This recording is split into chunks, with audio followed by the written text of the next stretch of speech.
Hi everyone! In this video I'm going to show a very basic example of how to fade a treat lure when training a behavior, and the behavior I'm going to use is going around a cone. So with my little puppy Epic, I've already had quite a few training sessions where I've lured her around the cone like that to the left and the right. So I began the behavior by simply dropping a trail of treats so that she'd go around the cone to follow the treats. And I've been reinforcing her on the ground for this behavior because she has a tendency to stand up on her back feet when following a treat, as you can see. Ooh, so she started to offer the behavior already. But after luring her around the cone like that, I then pretended to get a treat, lured her around, and what I'm doing is I'm teaching her to do the behavior even though there's not a treat in my hand, and I'm also teaching her to do the behavior with less of a hand gesture. So at first, my hand was going all the way around the cone like this, and now my hand is just going over the top of the cone like this, and she's doing more work than my hand is doing. And then I'm going to try and get to the point where I can just do a finger flick and pick her up on the other side of the cone like that. Good job. So even holding a treat, I can go like that and then present the treat over here. Good job. And the time that I'm clicking is when she goes around the cone. And then you can mark the movement of the dog moving around the cone, and then you can feed in the direction they're going so that you don't get a dog that when they hear a marker or you've said good job to them as they're doing something, that they stop in their tracks, which can happen like when you're teaching leg weaving.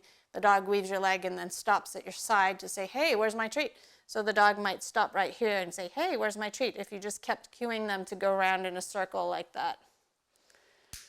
So another thing you can do is add duration to the behavior with the hand signal like this, so that when you ask for the behavior with no hand signal on a verbal cue, you can then make it easier for the dog. So I'm going to start adding the verbal cue, and I'm going to say that direction is called go circle. So I'm going to say go circle, and then I'm going to point and mark and reinforce her. So eventually I'm going to hope that she might offer going circle and then reliably like that, and then I can start to say my cue, go circle, point, and if she doesn't go round, I can lure her around the cone like that. But the goal is that when I say a verbal cue, it's then going to be easier. So you know when to add the verbal cue is when the dog starts to offer the behavior reliably when waiting for the next treat. So there she went around the cone, but if I wait, she might not think to go around it again. Oh, there we go.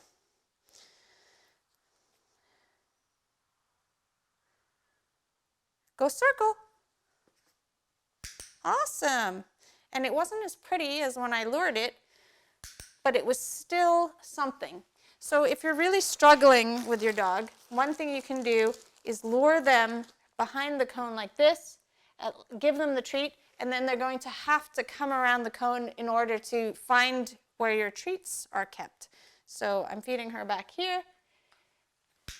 Good. And marking her choice to continue the circle around. Awesome. So now I'm going to say go circle and then point. Awesome. Good job. Go circle.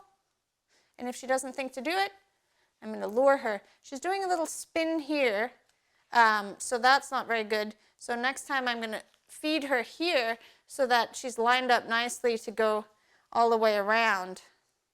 So where you feed the treat is going to also help. So when I was feeding her over here, it made her a little confused right here. So I'm going to feed her the treat here and make it just a little easier and say go circle. Awesome. Good job. Go circle. Awesome.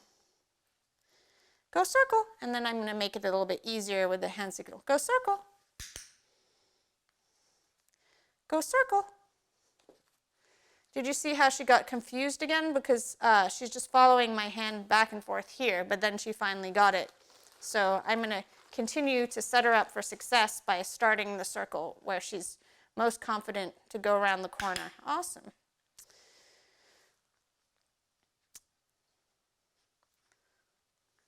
Ready? Go circle. Awesome, good girl. Ready? Go circle. Yay! And you can see that I'm also using my body as a very minimal cue at the moment, so I'm leaning in the direction of going around. Now I'm going to try and stay really still and say, go circle. Awesome! I'm still leaning a little bit. Let's try one more time. I'm going to stop leaning. Ready? I'm going to set her up by feeding her the treat here.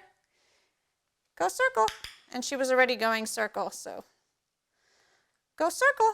Awesome. Good girl. Go circle.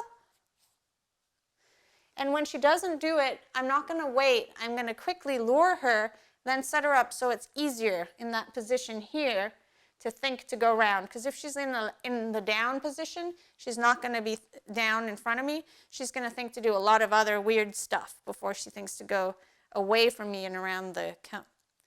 Well, I hope you found this video helpful and insightful for teaching your dog to offer behavior on a verbal cue and get rid of the treat in your hand. And if you have any questions, leave them as a comment. Thank you for watching. If you'd like to support my work, don't forget to like, comment, and subscribe to my channel. You can also become a supporting member of my channel by clicking the join button. See you later.